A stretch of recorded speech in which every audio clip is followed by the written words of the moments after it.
बिस्मिल्लाहिर्रहमानिर्रहीम, अस्सलाम वालेकुम, गुड मॉर्निंग, वेलकम टू सुनो पाकिस्तान। मैं हूं आपका होस्ट अजीम राना और मेरी साथी एंकर शहरबानो आवान जो कि निजी मसरूफियत की बिना पर आज प्रोग्राम में मौजूद नहीं है। उनकी गैर मौजूदगी में मेज़बानी के फ़राइज़ मैं सर अंजाम दूंगा और मैं ये उम्मीद करता हूं कि आप जहां कहीं होंगे खैर आफियत से होंगे, अपने प्यारों के साथ होंगे। तो हमेशा हम ये बात करते हैं कि आप जिस हाल में भी हो अपने परवरदिगार का शुक्र अदा किया करें और अपने प्यारों का ख्याल रखा करें और दिन का आगाज़ मुस्बत सोच के साथ किया करें। और नाज़रीन, बात ये कि जी मुमलिकत खुदा दाद में मेरे ख्याल से इससे पहले कभी ऐसा वक्त नहीं था कि जब इतनी ज़्यादा ज़रूरत हो कि हम दूसरों के काम आएँ और जो साहिब इस्तात लोग हैं स्पेशली वो अपने इर्द गिर्द ख्याल रखें, अपने से जो नीचे लोग हैं उनका ख्याल रखें, उनको अपलिफ्ट करने की कोशिश करें और अपने किरदार को मज़ीद मजबूत बनाएं। जब हम किरदार की मजबूती की बात करते हैं तो ऐसी ही एक बात एक जर्मन फ़िलासफ़र हैं आर्थर शोपेनहावर, उन्होंने की थी और बड़ी ही खूबसूरत उन्होंने बात की थी कि जो अजीम लोग हैं वो उकाबों की तरह होते हैं जो अपना नशेमन बुलंदोबाला तन्हाइयों में तामीर करते हैं।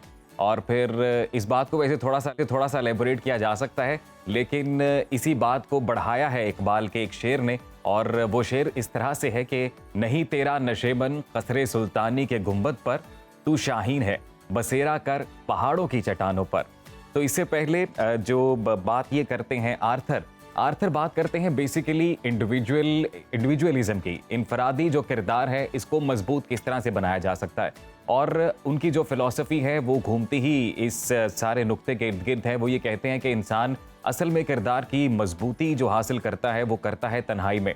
तो जब हम दुनियावी मामलात में फंसे रहते हैं, उलझे रहते हैं, जब हम दूसरों के साथ उनकी कंपनी में होते हैं, तब तक हम में कितना पोटेंशियल है, हम क्या हैं एक्चुअली में, वो कई बार हम रियलाइज़ नहीं कर पाते। तो आर्थर इस बात की जो थे वो दाई थे, वो इस बात का जो थे एतराफ़ करते थे। वो ये कहते थे कि इंसान जब तन्हाई में होता है, जब वो ऐसे माहौल में होता है कि जब उसके साथ सिवाय उसकी ज़ात के, उसकी सोचों के कोई नहीं होता, तब असल में वो अपने किरदार को मज़ीद मजबूत बना सकता है। तब वो एक्चुअली में जानता है ये कि वो क्या चीज़ है।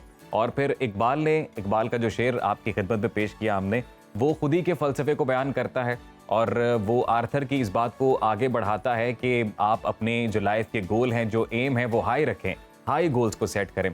तो आपसे चूंकि आर्थर की हमने अच्छी बात शेयर की है, तो आर्थर शोपेनहावर हैं कौन, उनकी ज़िंदगी किस तरह से गुजरी, इस हवाले से आपको बताते हैं कि ये एक जर्मन फ़िलासफ़र थे जो 22 फरवरी 1788 को जर्मन शहर डॉन्सिक में पैदा हुए और 19वीं सदी के इब्तदाई अशरों की अफरा तफरी जो इनकलाब फ्रांस और फिर नेपोलियन की जंगों की वजह से यूरोप में आई, उनकी नज़रियात में नज़र आती है। उन्हें ज़िंदगी बुरी, फजूल और मुसीबतों से भरी नज़र आई क्योंकि वो इंडिविजुअलिज्म के दाई थे और फिर उनकी जो नज़रियात हैं वो अपनी किताब the world as will and idea में उन्होंने ये तमाम अपने जो आइडियाज़ हैं वो पेश किए। आर्थर शोपेनहावर 21 सितंबर 1860 को फ्रैंकफर्ट में इंतकाल कर गए थे। तो बात उन्होंने बड़ी ही कमाल की है कि आप तन्हाई में वक्त गुजारना सीखें और जब आप तन्हाई में होते हैं, जब आप सिर्फ अपने साथ होते हैं, सिर्फ के साथ होते हैं, अपने दिमाग के साथ, अपनी सोचों के साथ होते हैं, तो तब एक्चुअली में आपको पता चलता है कि आपका किरदार कितना मजबूत है। और तन्हाई इख्तियार करनी भी चाहिए कुछ वक्त के लिए, आपको दुनियावी मामला से कट ऑफ होना चाहिए और आपको सिर्फ अपनी ज़ात के साथ वक्त गुजारना सीखना चाहिए। तो ये थी जी आज की अच्छी बात। अब आपको ये बताते हैं जी कि मुल्क की सियासी सूरत हाल जो है वो क्या रुख इख्तियार कर रही है, कानूनी महाज पर क्या पेशरफ्त हो रही है, महंगाई किस रफ्तार से चल रही है और मईशत के जो अदाद शुमार हैं उनमें कितनी बेहतरी आ रही है और आलमी हालात किस तरफ जा रहे हैं, उस पर एक नज़र डालते हैं। मुल्क को मुआशी गर्दाब से निकालने का मिशन, पाक फौज और हुकूमती इक़दामात के समरात आना शुरू हो गए। रुपए की बेहतरीन कारकर्दगी, दुनिया की तमाम करेंसियां पीछे रह गईं। आर्मी चीफ की स्मगलिंग में मुलव्वस अफराद को कोर्ट मार्शल करने की हिदायत। बड़ी अदालत में बड़ी समाअत, प्रैक्टिस एंड प्रोसीजर एक्ट के खिलाफ दरखास्तों पर सुप्रीम कोर्ट का फुल बेंच आज फिर समाअत करेगा। कार्रवाई बराह रास्त नशर किए जाने की तैयारियां मुकम्मल। PTI ने एक्ट को अदलिया की आज़ादी के खिलाफ करार दे दिया। नवाज शरीफ की वापसी का टिकट बुक हो गया। नून लीग को इंतखाबी मैदान में उतरने से पहले बयानिए की तलाश। शहबाज शरीफ समेत सीनियर लीगी क़यादत की एंटी एस्टेब्लिशमेंट के बजाय वफाहमती बयानिए पर इलेक्शन कैंपेन चलाने के मशवरे। हल्का बंदियों और मौसम का बहाना नहीं चलेगा, इलेक्शन कराओ, आज ही कराओ। बिलावल भुट्टो की फौरी इलेक्शन की तारीख ना देने पर अदालत और सड़कों पर आने की बड़ी धमकी। इंतखाबी तारीख आने तक चैन से ना बैठने का ऐलान भी कर दिया। सितंबर अवाम के लिए सितमगर बन गया। एलपीजी के बाद बिजली फिर महंगी, कीमतों में 3 रुपए 28 पैसे इजाफा। महंगाई की शरह बढ़कर 32% की बुलंद सतह पर पहुंच गई। इदारा शुमारियात ने अदादोशुमार जारी कर दिए। डच साइंसदान की चमन में ताकतवर जल्जले की पेशगोई। सोशल मीडिया पर अफवाहों का तूफान। जल्जला कब आएगा, कहां आएगा, इसकी कोई पेशगोई नहीं कर सकता। महकमा मौसमियात ने अवाम को अफवाहों और गलत खबरों पर कान ना धरने और पुरसकून रहने का मशवरा दे दिया। वर्ल्ड कप का फाइनल काउंटडाउन। मेगा इवेंट से पहले धाक बिठाने का आखिरी मौका। शाहीन दूसरे वार्म अप मैच में कैंगरू से मुकाबला करेंगे। दुनियाई क्रिकेट पर हुक्मरानी की जंग 5 अक्टूबर से शुरू होगी।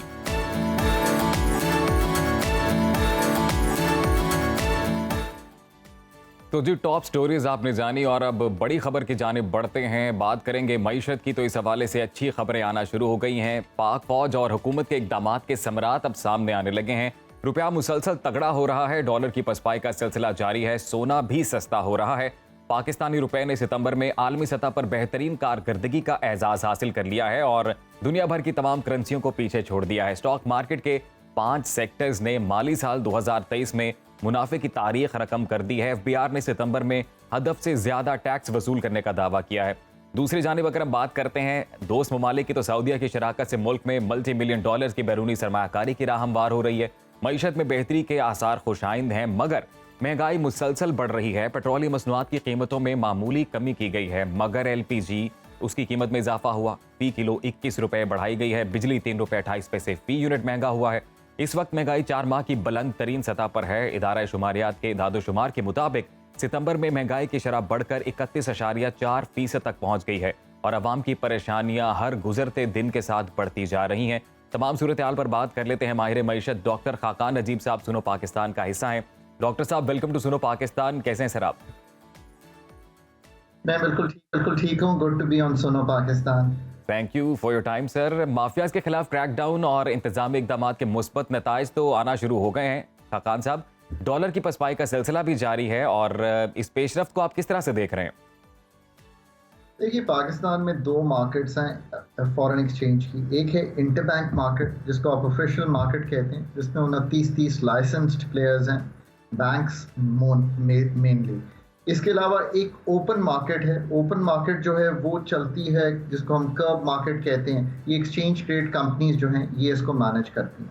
एक तीसरी मार्केट, जिसको आप कहें इललेजिटिमेट इलीगल मार्केट क्रिएट हुई थी, जो नो योर कस्टमर, यानी कि बगैर शनाख्ती कार्ड के, बगैर किसी ट्रैवल डॉक्यूमेंट्स के डॉलराइजेशन ऑफ द इकोनॉमी में इन्वॉल्व थी, स्मगलिंग ऑफ द डॉलर्स में इन्वॉल्व थी, होर्डिंग, यानी कि वो एक उसको स्टोर ऑफ वैल्यू बना रही थी डॉलर को, और इससे रुपए की जो कदर है वो कमज़ोर हो रही थी और एक सेंटिमेंट क्रिएट हुआ था। स्टेट ने अपनी रेट को एग्जर्ट किया है, चाहे वो इस्टेब्लिशमेंट हो, चाहे वो लॉ इन्फोर्समेंट एजेंसीज हों, चाहे वो इस वक्त का केयर टेकर सेटअप हो, और सब ने ये समझा कि rate of the state exert करके ये जो इलीगल मार्केट है इसको ख़त्म किया जाए।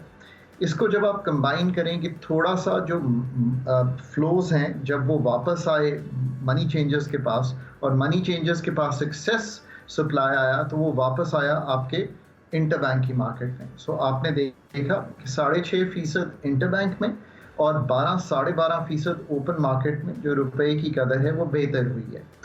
इस वक्त इसका एक पॉजिटिव असर तो ये है कि आपने जो थोड़ा सा पेट्रोलियम प्रोडक्ट्स की कीमतों में गिरावट देखी है, हालांकि लेट्स एक्सेप्ट कि ये लोगों के लिए शायद उतना इम्पैक्टफुल गिरावट नहीं है कि 8 और 11 रुपए का ही फर्क आया है, बट एटलीस्ट इसका बढ़ना कम हुआ है। थोड़ी सी इंटरनेशनल मार्केट जो है वो पिछले 3 माह में बढ़ी है। अब जब मैं थोड़ी कहता हूं तो आई एम बीइंग मैं शायद थोड़ा एक्सप्लेन कर रहा हूं। 28% इंटरनेशनल ऑयल कीमत बढ़ी है, तो उसका एक इम्पैक्ट जो है वो आ रहा है। बट द गुड न्यूज़ है कि अभी मैं देख रहा हूं जो एशियन मार्केट्स खुली हैं, जो ब्रेंट है वो $95 पे ट्रेड कर रहा था, वो पिछले 5 दिनों में नीचे आ गया है और इस वक्त वो $89.7 बैरल पे ट्रेड कर रहा है। खाकान नजीब साहब, हम ये देख रहे हैं कि with the passage of time हमारी इकोनॉमी बेहतर हो रही है और ऑब्वियसली जो इकदामात लिए हैं मौजूदा हुकूमत ने और बिलखसूस जो हमारे सिक्योरिटी के इदारे हैं उनकी जानिब से जो क्रैकडाउन किया गया है उसके मुस्बत नताइज आ रहे हैं। तो क्या लग रहा है ये सस्टेनेबल है? अब आगे जैसे जैसे वक्त बढ़ेगा, जैसे जैसे आने वाले महीने हैं उनमें हम मईशत को मजीद बेहतर होता देखते हैं? देखिए, मईशत पे एडमिनिस्ट्रेटिव एक्शंस जो हैं वो बहुत ज़रूरी थे, इसमें कोई शक नहीं है, ठीक काम किया गया है। बट इसको अब कंबाइन करना है एक्सटर्नल सेक्टर में कि रेमिटेंसेस जो हैं वो बढ़ें, हमारी एक्सपोर्ट्स जो हैं वो बढ़ें, हमारे फंडामेंटल्स बेहतर हों। पर इन द शॉर्ट रन जो डेट हमने लेना है, जिससे हमारी 24 अरब डॉलर की रिक्वायरमेंट पूरी होनी है, वो इंश्योर होना है। जो इनफ्लोज डॉलर्स के हैं वो इंश्योर्ड रहने हैं, तब ये इस्तेहकाम जो है वो आगे बढ़ेगा। लेट्स ऑल्सो होप कि जो सऊदी अरेबिया और जीसीसी कंट्रीज़ के साथ एक इन्वेस्टमेंट की बात हो रही है, हम उसको भी आगे लेके चल सकें। Economy needs a lot of hard work in the next 5 years. मैं बार बार कहता हूँ कि कोई भी एक या दो मेजर्स जो हैं वो इकोनॉमी के लिए बहुत नाकाफ़ी हैं। बहुत अच्छी बात है कि हम एक मेजर भी लें, दो भी लें, तीन भी लें, but this has to be a continuous process. FPR ने पहले 3 माह का ज़रूर टारगेट पूरा किया है, बट 9 माह का जो अगला टारगेट है वो 34% ग्रोथ ओवर लास्ट ईयर जो है एक्सपेक्ट करता है। So we must make sure कि हम वो काम भी करें। 30 सितंबर के आईएमएफ का रिव्यू जो है वो मैं ये तक कहता हूँ कि it is Pakistan economic stability को इंश्योर करने के लिए, जिसे कहेंगे ना, वो लिंच पिन है इस पर। सो उसके सारे टारगेट जो हैं वो पूरे होना ज़रूरी हैं। अब मैंने आपके सामने कई चीज़ें इसलिए रखी हैं कि we must stay the course of hard work that needs to be done. ये तो बड़ी बेसिक चीज़ें हैं जो मस्ट हैं, डॉलर इनफ्लोज, आईएमएफ का प्रोग्राम, एफपीआर के टारगेट्स। पर इसके साथ साथ ये तो मैं समझता हूँ अब 3 से 4 माह जो केयर टेकर्स के हैं, अगर फरवरी की कोई या जनवरी मार्च जब भी इलेक्शंस में जाना है मुल्क, फरहान साहब, अभी आपने आईएमएफ का भी जिक्र किया, तो सर आईएमएफ मिशन का जो विजिट है वो ड्यू है पाकिस्तान में। तो अभी आपको क्या लगता है कि जो इक़दामात हमने उठाए हैं वो एक पॉजिटिव इंडिकेटर शो करते हैं और हम अगले की सिक्योर करने में कामयाब होंगे? जो नेक्स्ट ट्रांच है आईएमएफ की, जो सेकंड ट्रांच बनेगी इस एसबीए की, जो स्टैंड बाय अरेंजमेंट हमने 9 माह का किया हुआ है, वो पाकिस्तान के लिए लाइक अ लाइफलाइन है। उसको करने के लिए एक एफपीआर का टारगेट 1977 अरब रुपए कलेक्ट करना था, हमने उसको कंफर्टेबली सरपास किया है 2041 अरब रुपए कलेक्ट करके। So good. अब अभी बाकी जो नंबर्स हैं वो सामने आए नहीं हैं, जिसमें हमारे मॉनेटरी साइड के टारगेट्स हैं, एनर्जी साइड के टारगेट्स हैं। सो लेट्स सी कि वो नंबर क्या आते हैं। समटाइम इन अर्ली नवंबर मेरा ख्याल है कि आईएमएफ जब सारा डेटा उनके पास अक्टूबर में आप पास ऑन करेंगे तो उसका विजिट होगा। लेट्स होप कि everything goes smooth, but all in all अभी जो लग रहा है वो ऐसा लग रहा है कि मॉनेटरी टारगेट्स में भी उसमें कोई स्लिपेज हो, बट अदरवाइज ठीक लग रहा है।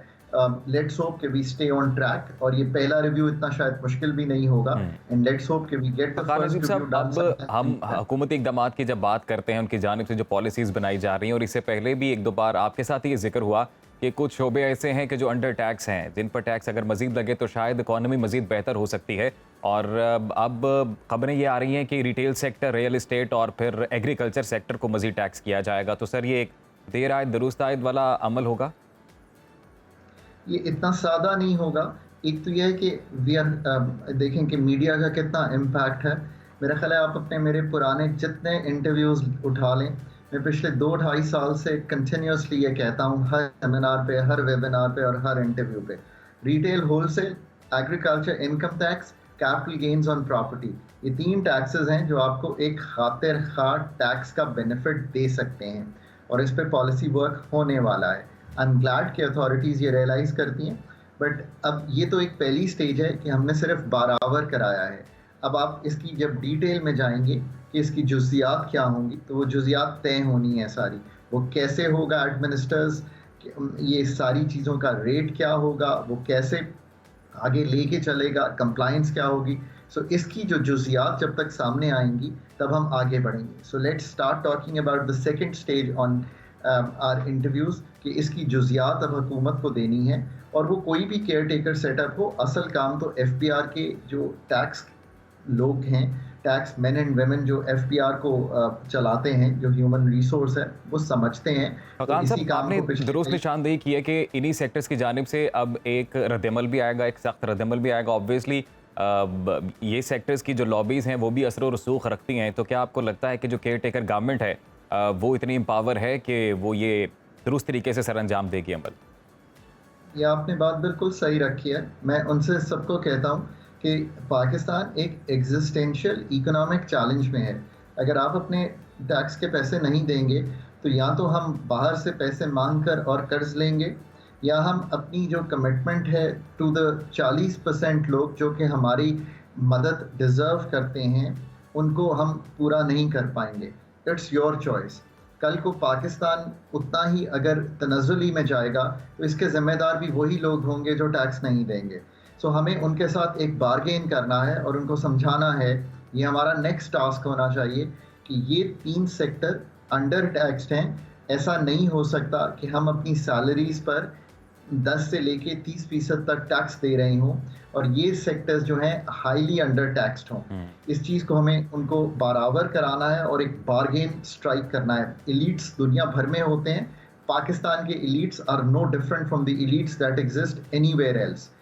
सिर्फ ये है कि स्टेट को, अब जैसे स्मगलर्स के साथ स्टेट ने केम हार्ड और एक दिन कहा कि ये काम नहीं करेंगी, इसी तरह स्टेट बहुत पावरफुल है, वो आज भी एलीट से ये बार्गेन कर सकती है और करेगी। बिकॉज पाकिस्तान के पास चॉइस क्या है? बात तो सारी अब चॉइस की है। सारे दोस्तों ने आपको कहा कि हम पैसे नहीं देंगे जब तक आप IMF के पास नहीं जाते। अब तो दोस्तों ने भी हाथ खींच लिया है। भरोसा अपने बाजुओं पर ही कर कर चलना है। सो दैट इज भरोसा बिल्कुल अपने बाजुओं पर कर कर चलना है और सही इक़दामात करने का वक्त है। और हम ये ज़रूर दुआ ये करते हैं कि जो इस वक्त अरबाब इख्तियार हैं उनके कानों तक ये बात पड़े और वो सही फैसले करें ताकि मुल्क की जो मईशत है वो सही ट्रैक पर आए। बहुत शुक्रिया खाकान नजीम साहब, आपने सुनो पाकिस्तान को वक्त दिया। जो ओवरऑल इस वक्त मुआशी सूरत हाल है उस पर अपना इन डिटेल तज्जिया पेश किया। तो जी, मज़ीद जो स्टोरीज़ हैं, मज़ीद बड़ी ही इंटरेस्टिंग स्टोरीज़ हमारे पास हैं जो प्रोग्राम में आगे जाके आपके साथ शेयर करेंगे। अभी शामिल करेंगे ब्रेक। आपने कहीं नहीं जाना, वापस आएंगे ब्रेक के बाद। देखते रहिए सुनो पाकिस्तान।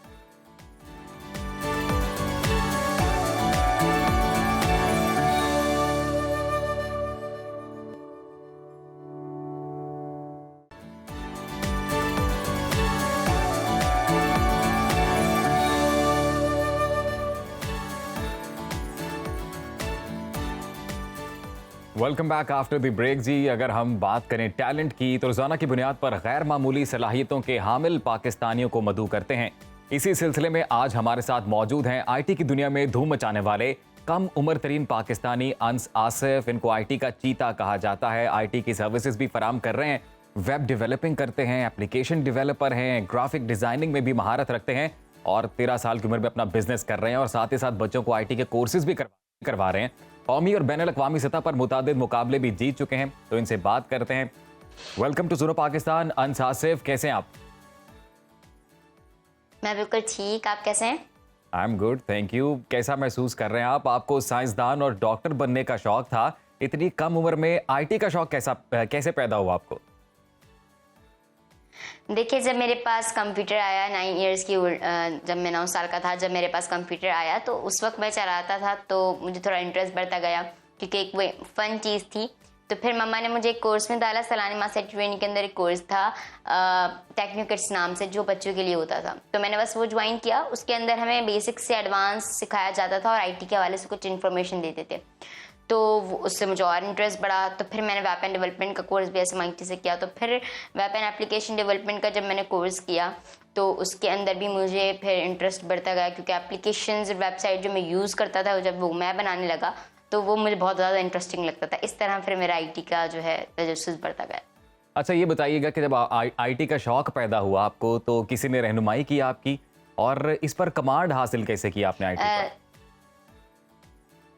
जी बिल्कुल, मेरे बहुत ज़्यादा सपोर्ट किया गया मुझे हर तरफ से, मेरी टीचर्स की तरफ से और फिर मेरे पेरेंट्स, मदर एंड फादर की तरफ से मुझे बहुत ज़्यादा सपोर्ट मिली। देन मेरे सर रिजवान भट्टी की तरफ से मुझे बहुत ज़्यादा सपोर्ट मिली, सर ज़िशान की तरफ से मुझे बहुत ज़्यादा सपोर्ट मिली, और इसके अलावा मुख्तलिफ सर इंज़िमाम मलिक, सर काशिफ सलाम, इन्होंने मुझे हमेशा सपोर्ट किया। यानी मैं जब भी मुझे ऐसा लगता था कि अब मैं नहीं कर पाऊँगा, बट उन्होंने बोला कि जब इतना कर लिया तो और भी कर सकते हो। तो फिर मैंने इसी तरह पूरा कोर्स मुकम्मल किया एंड IT का जो ये शौक था वो बढ़ता गया, क्योंकि जब मैंने एप्लीकेशंस बनाई, वेबसाइट्स बनाई जो मैं खुद यूज़ करता था, फिर जब मैं ग्राफिक अच्छा, ये डिज़ाइनिंग बताइएगा, गया तो फिर अभी मैंने जब डिज़ाइन काफ़ी ऐसे लोग हैं जो आपको देख रहे हैं, कई ऐसे स्टूडेंट्स हैं जो आपकी एज ग्रुप के हैं, वो भी आपको सुन रहे हैं, तो ये बताइएगा कि IT के कुल कितने प्रोफेशनल कोर्सेज हैं जो अभी तक आप कर चुके हैं? मैं जो है वेब एंड एप्लीकेशन डेवलपमेंट का कोर्स, टेक्निकल्स का कोर्स जो CCO का कोर्स होता है या CIT बोल सकते हैं आप उसको, then graphic designing, social media marketing, SEO and content writing. फिर मैंने अमेजोन वर्चुअल असिस्टेंट का कोर्स किया हुआ है, वीडियो एडिटिंग का कोर्स किया हुआ है, देन ग्राफिक डिज़ाइनिंग का भी किया हुआ है, देन यूट्यूब अर्निंग कोर्स किया हुआ है, फाइवर फ्रीलांसिंग कोर्स किया हुआ है, अपवर्क फ्रीलांसिंग कोर्स किया हुआ है। इसके अलावा मतलब 15+ कोर्सेज किए हैं मैंने। अच्छा, 15+। अच्छा, ये बताइएगा कि जब ऑब्वियसली आप अपने घर में जब ये कंप्यूटर वगैरह यूज़ करते थे, तो आपको क्या अब देखें आपने स्किल्स इतनी डेवलप की हैं, कोर्सेज आपने ज़्यादा किए हैं, तो ऑब्वियसली ज़्यादा टाइम भी गुजारना पड़ता होगा कंप्यूटर के सामने, तो पेरेंट्स की सपोर्ट मिलती थी, बहन भाइयों की सपोर्ट मिलती थी? जी बिल्कुल, मेरे बहन भाई तो मेरे से छोटे हैं, मैं अब उनको सपोर्ट कर रहा होता हूँ वैसे, मगर मेरी पेरेंट्स की मुझे बहुत ज़्यादा सपोर्ट मिली। मुझे जब भी प्रॉब्लम होती थी या तो लाइट चली जाया करती थी, तो फिर पहले नेट का इशू होता था, तो अब अम्मा ने नेट UPS में लगवा दिया, तो अब वो क्या होता है कि लाइट भी चले जाए तो नेट आता रहता है एंड मैं अपना काम करता रहता हूँ। फिर कंप्यूटर बंद हो जाया करता था, तो फिर मम्मा ने लैपटॉप दिला दिया मुझे, तो और अंश फिर एक अब मैं दिन में लैपटॉप पर भी काम कितने कर रहा घंटे हूँ। आप कम से कम काम करते हैं? कितना वक्त आपने दिया कंप्यूटर को? देखिए, होता ये है कि मैं स्कूल से जब आता हूँ तो उसके बाद मैं बैठ जाता हूँ काम करने, थोड़ा सा 3 to 6 बैठता हूँ मैं काम करने के लिए, फिर 6 to 8 में थोड़ा सा स्कूल का पढ़ता हूँ, फिर 8 to 12 या 1-2 भी हो जाते कभी कभी, उस तक मैं फिर अपना काम करता हूँ, इतना मैं बैठता हूँ। अच्छा अंश, अब आपने एक सही मुझे आइडिया देना है, बिकॉज आई एम श्योर अभी आपको भी पता होगा कि पाकिस्तान में जो इकोनॉमी की सिचुएशन है, कई ऐसे यंगस्टर्स हैं, कई ऐसे लोग हैं जिन्हें आइडिया नहीं है कि वो इस तरह के कोर्सेज करके और इस तरह की स्किल्स डेवलप करके वो एक अच्छी इनकम बना सकते हैं। तो एग्जैक्ट बेशक ना बताएं, एक रफ आइडिया दें कि अभी 13 साल की उम्र तक आप कितने पैसे बना चुके हैं इस काम से? अगर देखा जाए तो मैं अभी तक जो है तकरीबन $500 से क्रॉस कर चुका हूँ, जितने मैंने अभी बना लिए। अच्छा, $500 कितने अरसे में? मतलब एक मंथली एवरेज आप बता सकते हैं कि इन अ मंथ आप कितने बनाते हैं? मैंने 3 मंथ्स के अंदर, 3 to 4 मंथ्स। 3 मंथ्स के अंदर $500 आपने बनाए हैं। और अभी आप एक कंपनी भी रन कर रहे हैं, पता चला है हमारे ज़राए ने हमें बताया जी कि आपने अपनी एक कंपनी भी बिल्कुल। बनाई हुई है। तो आप बताएं, इस कंपनी के बारे में बताएं, इसमें कितने एम्प्लॉयज़ हैं और क्या आप उनको सैलरी देते हैं? देखिए, ये मैं एम्प्लॉय तो नहीं बोलूँगा, वो एज अ पार्टनर है मेरे, एंड एक मेरे को CEO है एंड एक CMO है, जो हम तीनों ही मिलके एक्चुअली काम कर रहे होते हैं, इस पूरी कंपनी को मैनेज कर रहे होते हैं, and I am the CEO and the owner of this company. वैसे तो ये 1 साल से चल रही है, बट 3 महीने पहले हम तीनों पार्टनर्स मिले थे एंड देन हम तीनों ने मिलकर फिर इसको नाम चेंज करके नियॉन जीनियस रख लिया। पहले इसका नाम जैक्सो था, उसके अंदर मैंने 5 बैचेस मुकम्मल तो अंश, किए थे। ये आइडिया उसमें से किसका 3 पेड था? थे, जो कि आइडिया वेब भी एंड आपका एप्लीकेशन था? डेवलपमेंट के थे। आइडिया मेरा था जी, मैं वही बता रहा हूँ कि पहले 1 साल पहले से मैंने शुरू कर लिया था, मगर 2-3 महीने पहले फिर हमारी पार्टनरशिप हुई, तो फिर अब 3 है हम लोग। अंश, अब हम अपने नाज़रीन को ये बताते जाएं कि आप कई लोगों की इंस्पिरेशन हैं और कई आने वाले जो वक्त है उसमें ऑब्वियसली जब आप with the passage of time ज़्यादा ग्रो करेंगे तो कई अफराद की आप इंस्पिरेशन बनेंगे भी। और हम अपने नाज़रीन को ये बताते हैं कि सुनो पाकिस्तान एक ऐसा प्रोग्राम है जहाँ पर हम अपनी जो कह लें कि एक बडिंग टैलेंट है पाकिस्तान का, जो एक यंग टैलेंट है, उसको हम रोज़ाना की बुनियाद पर कोशिश करते हैं कि लेकर आएँ और अपने नाजरीन से मुतारिफ़ कराएं कि इस मुल्क में कैसा कैसा टैलेंट मौजूद है। और फिर आपको अगर फैमिली सपोर्ट हो, आपके पास अच्छे आइडियाज़ हों, तो आप क्या कुछ हासिल नहीं कर सकते हैं। तो अंश, ये बताइएगा कि अब फ्यूचर गोल्स क्या हैं? अब आगे आपने क्या प्लान्स कर रखे हैं? जी बिल्कुल, मेरे फ्यूचर गोल्स यही है कि मेरी जो कंपनी नियॉन जीनियस है उसको इतना बड़ा लेकर जाना है कि जिस तरह गूगल एंड एप्पल की कंपनी के नाम आते हैं उस तरह मेरी कंपनी का भी नाम आए। इसके अलावा इस पाकिस्तान की मईशत को दुरुस्त करना है और इस पाकिस्तान में आईटी को इतना आगे लेकर जाना है जितना कि अभी इंडिया है। तो आपकी क्रॉस बॉर्डर या इंटरनेशनली कोई कोलैबोरेशन का आपका प्लान है? कोई अभी तक आपने इनिशिएट किया इस तरह की किसी चीज़ को? बिल्कुल है। जी अभी हमारे प्लान्स तो हैं इस तरीके के। मैं कोशिश भी कर रहा हूँ इस चीज़ के लिए, बट देखें इंशाल्लाह। तो अंस आप ये बताइएगा कि आप आगे पढ़ाई भी आप इसी में करना चाहते हैं ऑब्वियसली, या अब आप सिर्फ अपने काम पर ही फोकस करना चाहते हैं? नहीं, देखिए पढ़ाई बहुत ज़्यादा इंपॉर्टेंट है। ऐसा नहीं है कि सिर्फ आपने काम करना है। ये मैं हमेशा हर इंटरव्यू में बोलता हूँ कि अगर आपके पास स्किल्स है तो स्किल्स के साथ पढ़ाई भी मस्ट इम्पॉर्टेंट है। तो ऑब्वियसली मैं पढ़ाई अपने साथ रखूँगा। मैं भी 9th क्लास में हूँ तो इंशाल्लाह अपनी पढ़ाई को कंटिन्यू रखूँगा, साथ साथ ये काम भी। ये अंश मैंने सवाल आपसे जानबूझ के इसीलिए किया क्योंकि कई लोग ऐसे हैं, हम अपने इर्द गिर्द देखते हैं कि जब वो किसी भी काम से किसी भी स्किल से अच्छा अर्न करना शुरू कर देते हैं तो वो पढ़ाई को वहीं पर छोड़ देते हैं।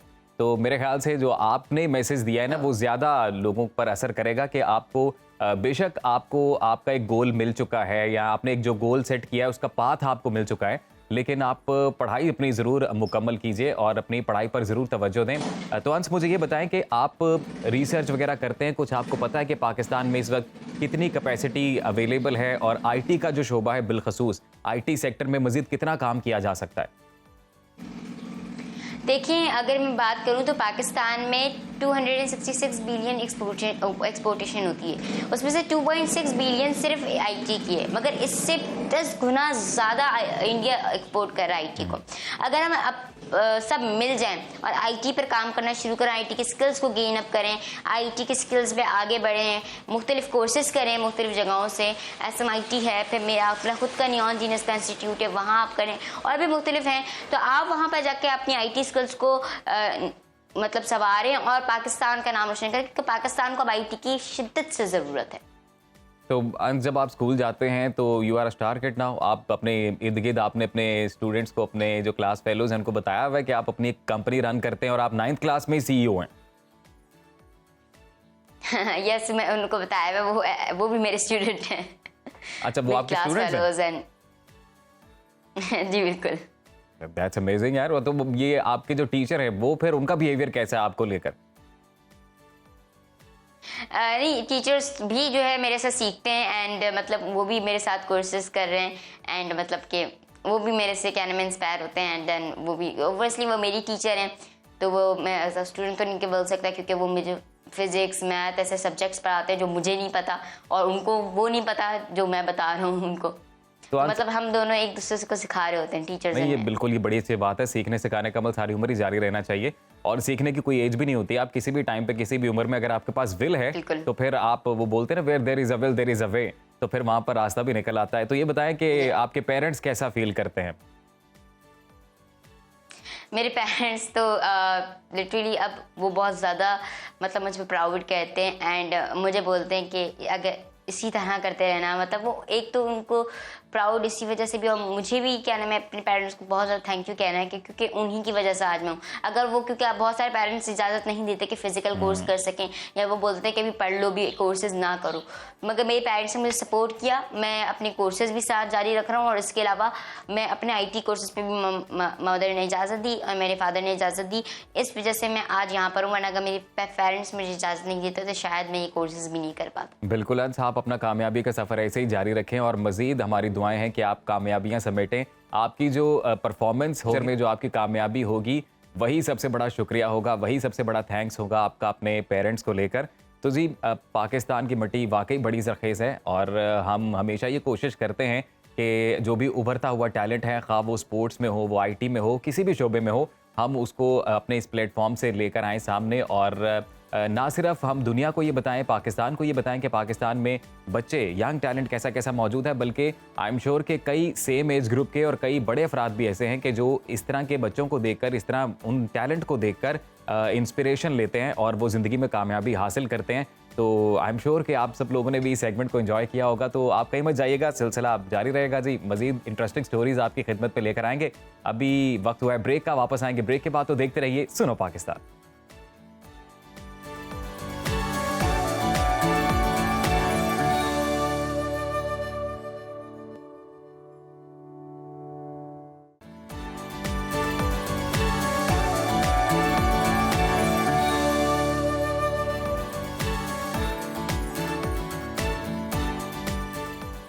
Welcome back after the break जी। और अब बात करेंगे मारूफ माहिर कानून, अदीब और शायर मशरिक़ अल्लामा इकबाल के फर्जंद डॉक्टर जावेद इकबाल की, जिनकी आज 8वीं बरसी है।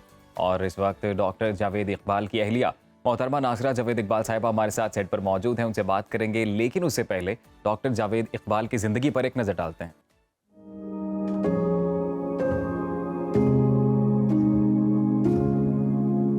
शायर मशरिक़ अल्लामा इकबाल के साहिबजादे डॉक्टर जावेद इकबाल 5 अक्टूबर 1924 को सियालकोट में पैदा हुए। पंजाब यूनिवर्सिटी से अंग्रेजी और फ़लसफ़े में एमए किया। कैम्ब्रिज यूनिवर्सिटी से पीएचडी और लंदन से बार एट लॉ का इम्तिहान पास किया। 1956 में लाहौर में वकालत का आगाज किया। 1960 से 1962 और 1977 में अक़वाम मुत्तहिदा की जनरल असम्बली में पाकिस्तान के मंदूब रहे। जावेद इकबाल ने 1970 में सियासत में कदम रखा और आम इंतखाबात में पाकिस्तान मुस्लिम लीग के टिकट पर जुल्फ़िकार अली भुट्टो के खिलाफ इलेक्शन लड़ा।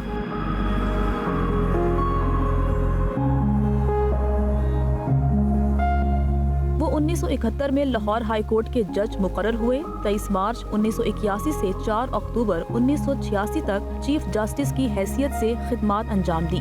बाद अज़ां वो सुप्रीम कोर्ट में भी जज के मनसब पर फाइज रहे। उन्होंने पाकिस्तान में इस्लामी सियासी फिक्र और फ़लसफ़ा इकबाल पर मुतादिद कुतब तस्नीफ की। जावेद इकबाल 3 अक्टूबर 2015 को कैंसर के बायस इस दारे फ़ानी से रुखसत हो गए।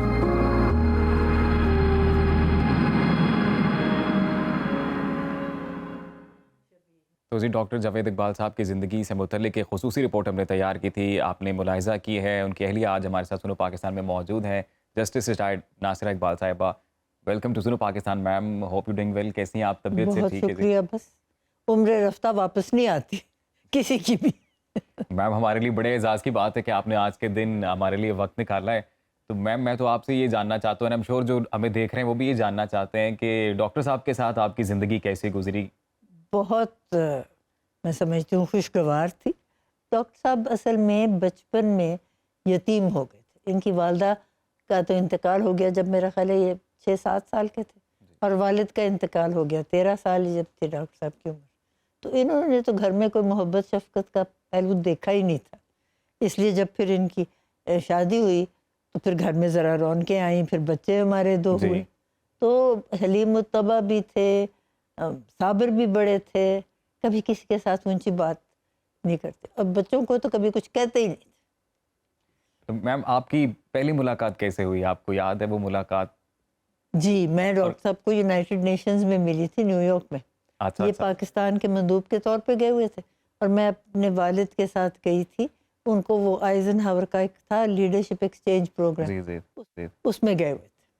तो वहाँ डेलीगेट्स लाउंज में यूनाइटेड नेशंस में डॉक्टर साहब किसी के साथ आए हुए थे या किसी को लेके आए हुए थे। जी जी। फिर हमारी वहाँ मुलाकात हुई। अगले दिन उन्होंने मुझे और मेरे वालिद को बुलाया। फिर मेरे वालिद वापस आ गए तो मेरी वहाँ डॉक्टर साहब से मुलाकातें 5-6 और भी हुई। बस फिर वापस आई तो उनकी हमशीरा ने रिश्ता डाल दिया, फिर हमारी शादी हो गई। तो पहली मुलाकात आपकी कैसी थी डॉक्टर साहब के साथ? आपको कैसी फीलिंग आई? उनकी शख्सियत कैसी थी? डॉक्टर साहब ने मेरा ख्याल है कभी दांत ही नहीं साफ। अच्छा। सिगरेट बहुत ज़्यादा पीते थे, तो निकोटीन के स्टेन्स उनके हाथों में भी थे अच्छा। और उनके दांतों में थे। अब तो लोगों ने बहुत सारे मेरा ख्याल है इसके इलाज निकाल हाँ जी, दिए अब थे तो- निकोटीन का, अब तो और बड़े वैसे products आ गए। सिगरेट का रिवाज भी चला गया, शुक्र है खुदा का। डॉक्टर साहब ने भी छोड़ दिया था सिगरेट पीना, और मैंने नहीं कुछ कहा अपने तौर पे। ये भी गनीमत है। टीवी पे इश्तिहार आया, खुदकुशी करने का आसान तरीका, कोई रेलवे की ट्रैक पे आया हुआ है, कोई अपने आप को सूली पे लटका रहा है, कोई नतीजा नहीं होता, को लोग बचा लेते। आखिर वो सिगरेट पीना शुरू करता है तो उसके अंदर से सारा। तो नासिरा साहिबा ऐसी क्या बात थी उनकी शख्सियत में जिसने सबसे ज़्यादा इम्प्रेस किया, जिसने सबसे ज़्यादा मुतासिर किया आपको? बस मैं तो यही समझती हूँ, एक तो हलीमी उनकी, तो कभी किसी मुलाजिम से भी ऊंची बात नहीं की, कभी किसी बच्चे से कि उन्होंने कुछ नहीं कहा। दूसरी बात है कि जैसे वो इकबाल ने फरमाया था ना, मेरा तरीक अमीरी नहीं फ़कीरी है, खुदी ना बेच गरीबी में नाम पैदा कर। कभी इनको किसी चीज़ की तमा हुई ही नहीं। और अगर शायद मैं इनके घर ना आती तो घर भी वो पुराना खंडर इनका घर होता था। इनकी वालदा ने अपनी थोड़ी थोड़ी बचत से, अल्लामा इकबाल के पास तो आपको पता सारी उम्र कोई घर ही नहीं हुआ था, तो बड़ा इनकी जावेद की वालदा सरदार बेगम जो थी ना, वो इस बात पे कुड़ती रहती थी और अलामा को कहती थी आप तो सारा दिन बिस्तर पे लेटे हुए पता नहीं क्या सोचते रहे, छोटे छोटे हमारे बच्चे, घर तक अपना नहीं है। 500 रुपये महीना इकबाल लेते थे सही। फीस, और उसके बाद जो भी आता है उसका कहते मियाँ मेरे तो घर का खर्च पूरा हो गया, आप कहीं और चले जाए। 500 रुपये उन ज़मानों में भी कुछ नहीं था, उसमें से 100 रुपये महीना जावेद की वालदा ने बचा लिया हर महीने, और फिर उन्होंने वहाँ अलामा इकबाल रोड पे प्लॉट लिया 9 कनाल का। अच्छा। ज़माने भी अच्छे थे। और फिर वो सीधा सा पुराना सा बिल्कुल सादी तो वज़ा नासिर का साहब यही घर बना। आदतें, अलामा इकबाल वाली आदतें डॉक्टर साहब में थी? हाँ बिल्कुल थी, बिल्कुल वैसी थी, सिवाय इसके कि शेर नहीं कहते थे। मुझे कई दफ़ा लोग पूछते थे जी कि ये शेर कहते हैं, मैंने कहा अभी तक तो इनको गीदड़ भी नहीं कहने आए, शेर की तो नौबत बहुत दूर है। ऐसे मुफक्कर थे, फ़लसफ़ी थे, बहुत सारी थी खसलतें इकबाल वाली, लेकिन शायरी की तरफ इनका रुझान था ही नहीं। बल्कि कई दफ़ा कोई शेर पढ़ना होता कहीं तो भूल जाना, फिर मैंने इनको तस्हीह कर देनी, क्योंकि मैं बचपन से बैतबाजी करते आ रही जी थी। जी जी। तो बेशुमार इकबाल के शेर उस हवाले से आते थे। तो मैम जब आप उनकी ज़िंदगी में आई तो आपने क्या बदलाव उनकी ज़िंदगी में आप लेकर आई? आपने क्या कोशिशें की कि किस तरह से मैं इनकी लाइफ को चेंज करूं, या उनकी पर्सनैलिटी का कोई ऐसा असर आपकी ज़िंदगी पे हुआ? मैं समझती हूँ मुझे बहुत सारा उन्होंने दिया दुनिया के बारे में सबक, के लोगों के साथ हलीमी से बात करनी, किसी के साथ कभी कोई पुरखाश नहीं होना, इख्तिलाफ नहीं करना, ये उनमें बहुत बड़ी खसूसियत थी। हालांकि इतने फ़लसफ़ी थे, सोचते थे। हाँ पेंटर भी थे बाय द वे, जी जी। आर्टिस्ट, उन्होंने बहुत सी पेंटिंग बनाई। आपकी बनाई पेंटिंग उन्होंने? नहीं नहीं नहीं। आपने इंसिस्ट भी नहीं किया कभी? नहीं नहीं, कभी हमारे आपस में शुक्र है कोई पुरखाश नहीं हुई, इख्तिलाफ नहीं हुआ। और जो मैंने कह देना बस उन्होंने कहा नासरा ने कहा है ये बात ऐसे ही होगी।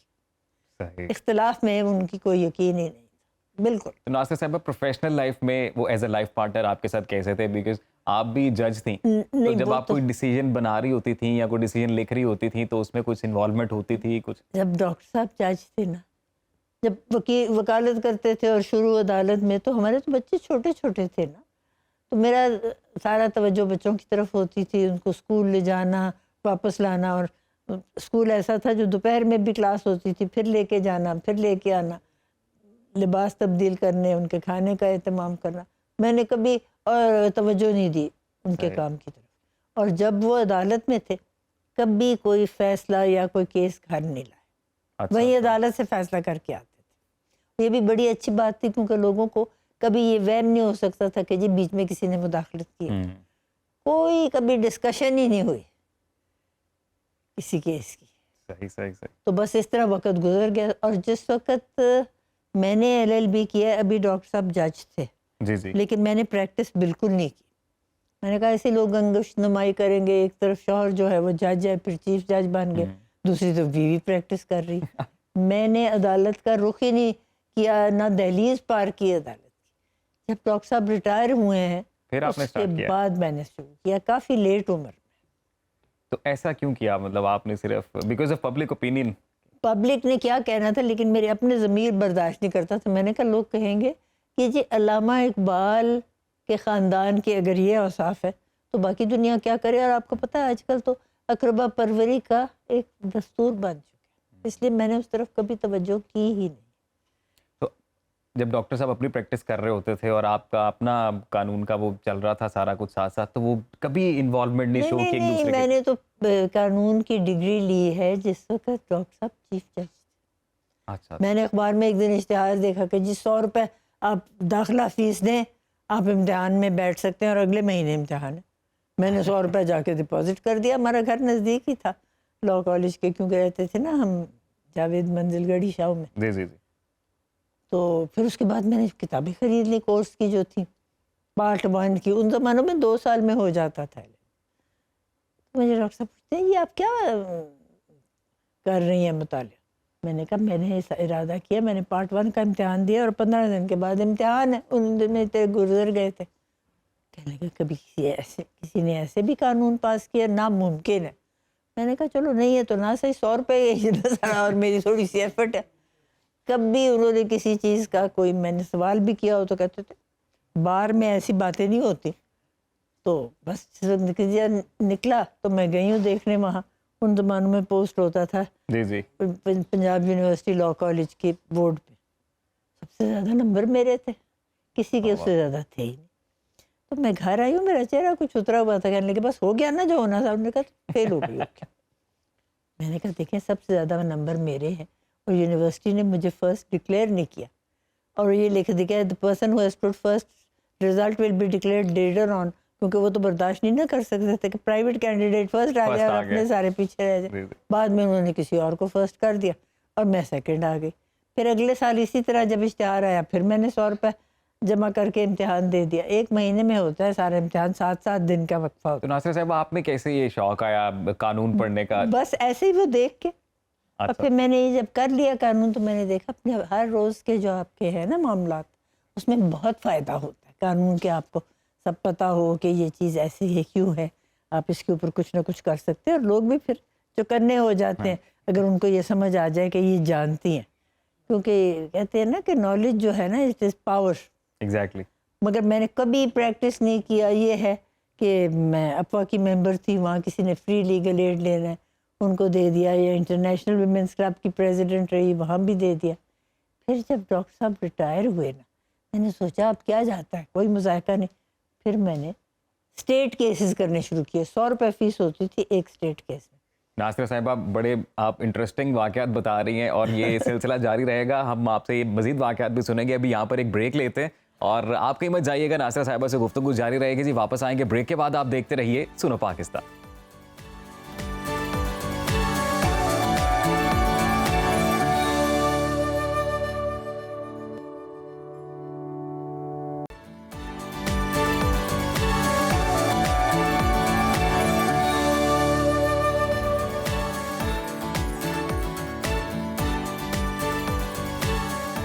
Welcome back after the break जी। और बड़ी ही ख़ास मेहमान आज सुनो पाकिस्तान का हिस्सा हैं, जस्टिस रिटायर्ड नासिरा इकबाल साहब हमारे साथ, नासिरा जावेद साहब हमारे साथ मौजूद हैं और डॉक्टर जावेद साहब को मैम ट्रिब्यूट दे रहे हैं। तो मैम, ब्रेक में बड़ा इंटरेस्टिंग आपसे डिस्कशन हो रही थी, तो मैं चाहता हूँ कि उस पर बात की जाए। पॉलिटिक्स पर बात हो रही थी, जबकि डॉक्टर साहब को इनिशियली शौक था सियासत करने का और आपने उन्हें एडवाइस की थी, तो वो क्या वाक़या था, वो ज़रा बताइए। ये बड़ी अजीब सूरत हाल है कि कभी उन्होंने मेरी कोई बात मुस्तरद नहीं की, लेकिन सियासत में कहने लगे बस तुम कारोबारी ख़ानदान से ताल्लुक़ रखती हो ना, इस वास्ते तुम नहीं चाहती कि मैं सियासत में आऊँ। मैंने सियासत ज़रूर करनी है क्योंकि इस मुल्क के हालात को तब्दील करने की ज़रूरत है। मैंने कहा देख लीजिए, वैसे आपको रास नहीं आएगी, ये आपके बस का काम नहीं। यहाँ की सियासत जो है वो आपकी तबीयत के मुताबिक नहीं। तो उन्होंने इलेक्शन लड़ लिया और इलेक्शन लड़ा उसी हल्के से जहाँ हम रहते थे, और उस वक्त हल्का नंबर 3 कहलाता था और वो लोकोमोटिव वर्कशॉप का जी। बहुत बड़े मजदूर थे। मैंने कहा ये लोग आपको वोट भी नहीं देंगे। अच्छा, वहाँ से महमूद अली कसूरी पीपल्स पार्टी से खड़े हुए और डॉक्टर साहब खड़े हुए। उन ज़मानों में तो मुस्लिम लीग थी। तो महमूद अली कसूरी ने भुट्टो को कहा कि ये देखे ना, इकबाल का फर्जंद है, यहाँ रहने भी हमेशा से रह रहे हैं इसी हल्के में, तो इनके साथ मैं नहीं मुकाबला कर सकता, आप खुद आइए। तो भुट्टो ने अपने कागजात नामजदगी डाल दिए। 4-5 सीटों से उन्होंने डाले हुए थे, वहाँ से भी डाल दिए। और उस वक्त एक लहर चली हुई थी पीपल पार्टी की, रोटी कपड़ा मकान। जुल्फ़िकार अली भुट्टो तो मकबूलियत पे थे अपनी। हाँ, बहुत टॉप पे। तो वो सारी सीटें जीत के, तो फिर ये सीट जो थी ये जावेद हार गए। तो अगले दिन कहने लगे बिल्कुल तुमने ठीक मशवरा दिया था, मुझे चाहिए ही नहीं था लड़ा। फिर वो सीट जब खाली होगी, क्योंकि उन्हें खाली कर दी, तो बहुत लोगों ने कहा कि अब तो ये सीट वेकेंट है, बिल्कुल आप दोबारा लड़े तो आपको मिल जाएगी फौरी। उन्होंने कहा नहीं, आए अशाक गए वादाए फरदा लेकर, अब इन्हें ढूंढ चरागे रुख ज़ेबा लेकर। मालूम नहीं उनको शेर ये कहाँ से याद है, उनको तो शेर कभी याद ही नहीं रहता, मगर ये मतलब का शेर था। शुक्र है ये याद कर लिया और इन्होंने बांध दिया पल्ले। फिर बाद में चस्का तो थोड़ा सा रहता है। फिर सेनेट की जी। सीट इनको मिली जब जज से रिटायर हुए। उसके फ़ौरन बाद तो जब ये सीट हारी तो फिर ये जज बन गए। और भुट्टो आए, इनके दोस्त थे क्योंकि वो ऑक्सफोर्ड में थे, ये कैम्ब्रिज में, कि क्या तुम जावेद चलो आ जाओ पीपल्स पार्टी में ज्वाइन करो और तुम्हें फ़ौरन कुछ ना कुछ बन जाएंगे। शौकत हयात पहले मुस्लिम लीग में था, वो भी उधर चला गया, उसने भी बहुत आके कहा। मैंने कहा नहीं, मेरा वालिद मुस्लिम लीग का प्रेसिडेंट भी रहा था और शुरू दिन से मुस्लिम लीग, मैंने कोई ये पार्टी छोड़नी नहीं, यही मेरी पार्टी। बस फिर सियासत तो बिल्कुल छोड़ दी ना। जी जी। फिर ये जज बन गए। बड़ा मना किया भुट्टो ने कि आप क्यों बन रहे हैं, आप आए सियासत में अमली। कहने के नहीं, बस हो गया। लेकिन जिस वक्त रिटायर हुए, जी जी। फिर उसके बाद ये आए हुए थे नवाज शरीफ, इन्होंने उनको सेनेट की सीट दी। वो भी मेरा ख्याल है मजीद निज़ामीन के बहुत दोस्त, तो वो चाहते थे कि दोबारा बहाल करें इनकी सियासत की जो है तबीयत। तो सेनेट में ये है ना, अब हमारा बेटा सेनेटर है। मैंने कहा ये ठीक है, बाप की गद्दी पे बैठ गया, इसमें कोई अवामी उस तरह की तहरीक नहीं होती है। बिल्कुल नासिर साहब, हम आज डॉक्टर साहब की चूँकि बरसी का मौका भी है, तो कोई ऐसी बात आप कहना चाहें जो हमारे व्यूवर्स के साथ आप शेयर करना चाहें? डॉक्टर साहब ने कोई ऐसी बात, कोई ऐसी याद जो आपका वक्त उनके साथ बड़ा ख़ास गुजरा हो? बस कभी किसी से ऊंची बात नहीं की। मुलाजिम को भी हमेशा एक तो नौकर नहीं कहते थे, अच्छा अच्छा। मुलाजिम ही कहना, अगर किसी को बुलाना उसके नाम से बुलाना। और बच्चों को भी कभी नहीं गुस्सा नहीं करते थे, अब तक वो याद करते हैं। कभी हमने बहुत शैतानी करनी तो अबू ने कहना आप बहुत बेवकूफ़ हैं लेकिन उसके अलावा कभी कुछ नहीं कहा बच्चों को। तो मेरा ख्याल ये भी और ये है कि जो मैं कहती थी, रात को अगर मैं कह दूँ ना कि जी ये दिन है, तो उन्होंने कहा नासरा कह रही है कि दिन है, तो ये दिन ही होगा।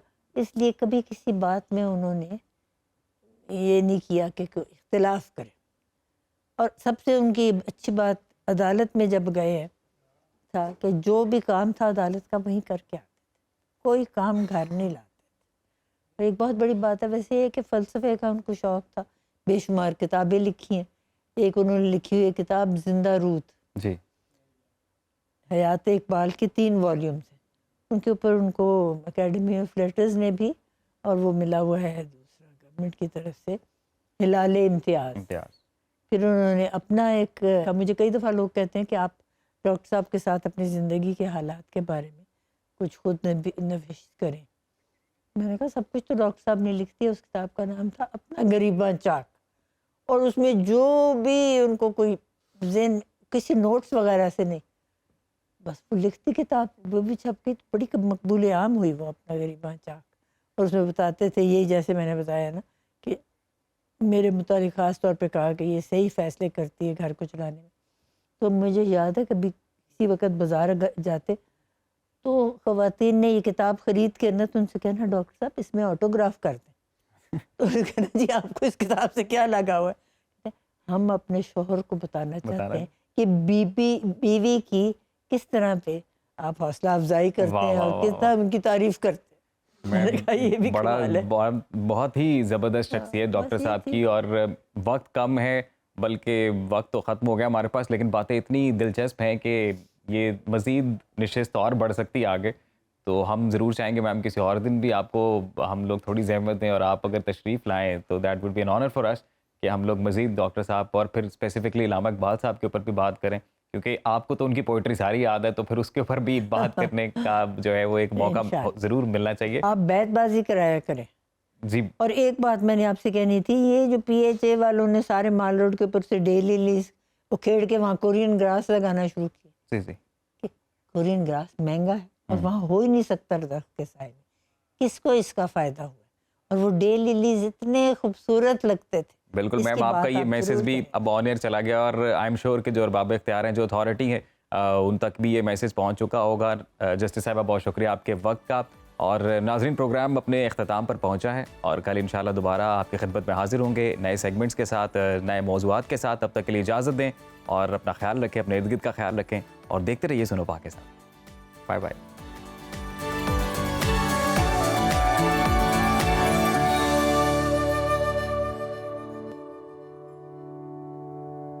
आप कहीं भी हों, वक्त कोई भी हो, बाखबर रहिए दुनिया के हालात व वाक़यात से। अभी सब्सक्राइब कीजिए सुनो न्यूज़ के YouTube चैनल को और क्लिक करें बेल आइकन को, ताकि आप हमेशा बाखबर रह सकें।